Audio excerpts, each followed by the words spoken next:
आपण अनेक वर्ष इथे भारतीय जनता पक्षाला निवडून देतो.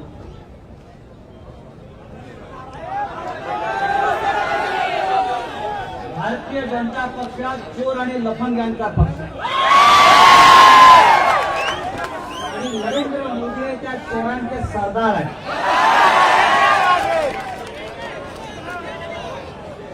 कोणाचा उल्लेख केला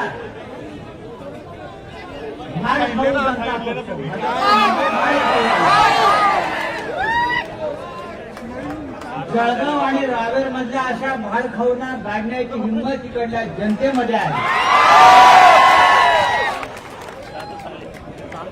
मला खात्री आहे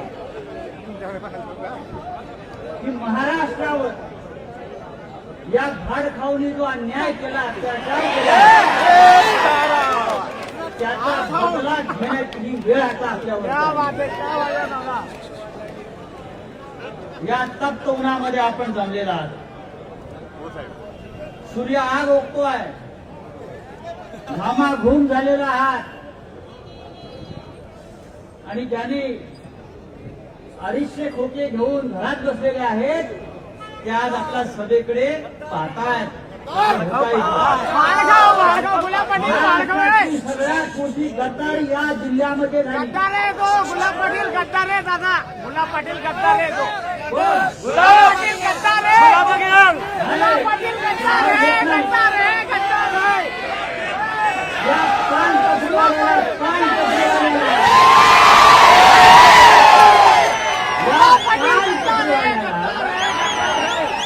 बाळासाहेब ठाकरेंनी आमदार केला, मंत्री केला, नंतर त्याला परत पानटपरीवर बसवायचं.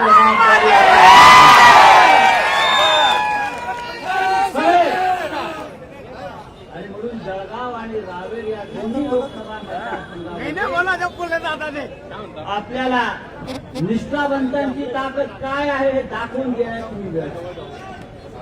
मगाशी जनसाहेबांनी सांगितलं की या महाराष्ट्राची अस्मिता असलेले 2 नेते माननीय शरद पवार साहेब आणि माननीय शिवसेना पक्षप्रमुख उद्धव ठाकरे, या दोन्ही पक्ष त्या भाडखाऊंनी का फोडले?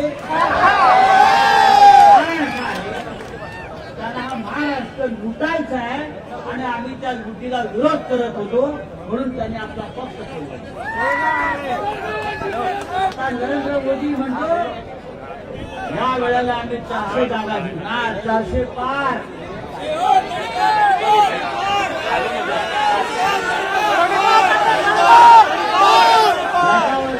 ठाकरे साहेबांनी सांगितलंय अरे 400 पार काय, या वेळेला भाजप बापाची लोकशाही आहे का?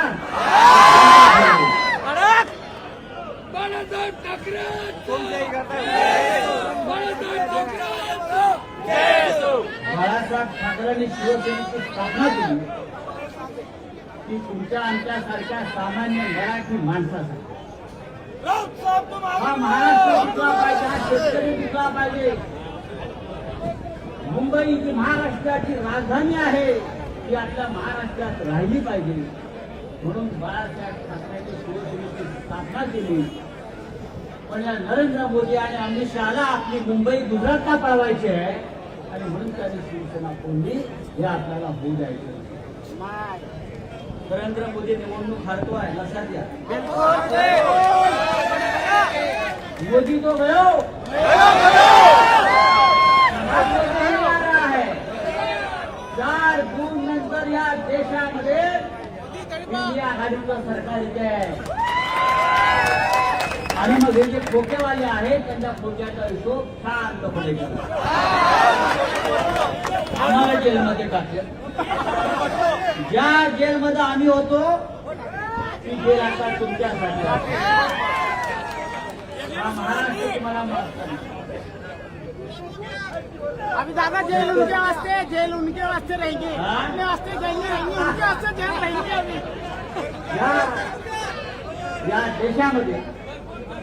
या देशामध्ये नरेंद्र मोदी वरमण फिरतात. ही गॅरंटी, ही गॅरंटी, ही गॅरंटी. अरे तुझ्या निवडून होण्याची गॅरंटी नाही, तू कामाला गॅरंटी. 4 जून नंतर तुम्ही पंतप्रधान राहायचं नाही याची गॅरंटी नाहीये आणि तुम्ही आम्हाला गॅरंटी देता. गेल्या 10 वर्षामध्ये आपण जी गॅरंटी दिली त्याचं काय झालं ते आधी सांगा. मगाशी वक्त्याने उल्लेख केला 2 कोटी रोजगार प्रत्येक वर्षाला देणार होते.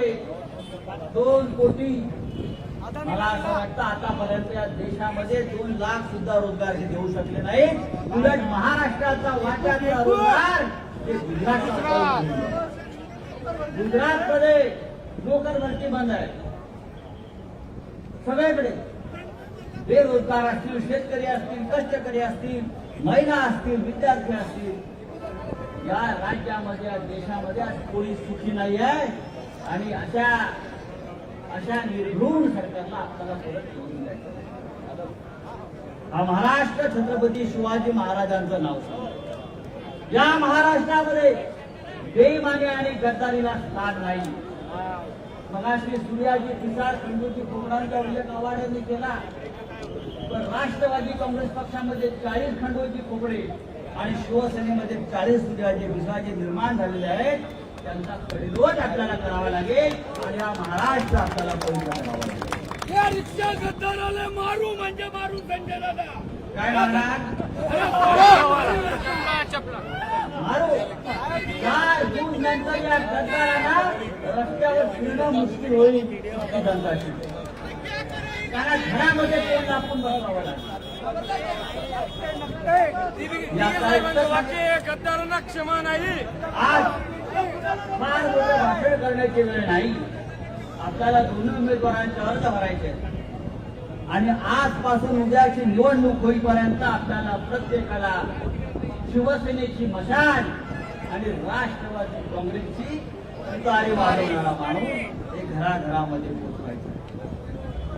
मशाल हे क्रांतीचं प्रतीक आहे आणि तुतारी हे युद्धाचं प्रतीक आहे. महाराष्ट्रामध्ये युद्ध सुरू झालेलं आहे आणि युद्ध महाविकास आघाडी जिंकायचं राहणार नाही एवढंच हे सांगतो. आणि मी पुन्हा एकदा आपल्याला आवाहन करतो, जळगाव आणि रावे या दोन्ही मतदारसंघातले महाविकास आघाडीचे उमेदवार यांना आपण मोठ्या मताधिक्याने विजय करा आणि या देशामध्ये नरेंद्र मोदीची हुकुमशाही उलथवून टाका. जय हिंद, जय महाराष्ट्र. या ठिकाणी कोणी जागा हरायचं नाहीये. व्यासपीठावर बसलेले सर्व नेते आणि उमेदवार मोजके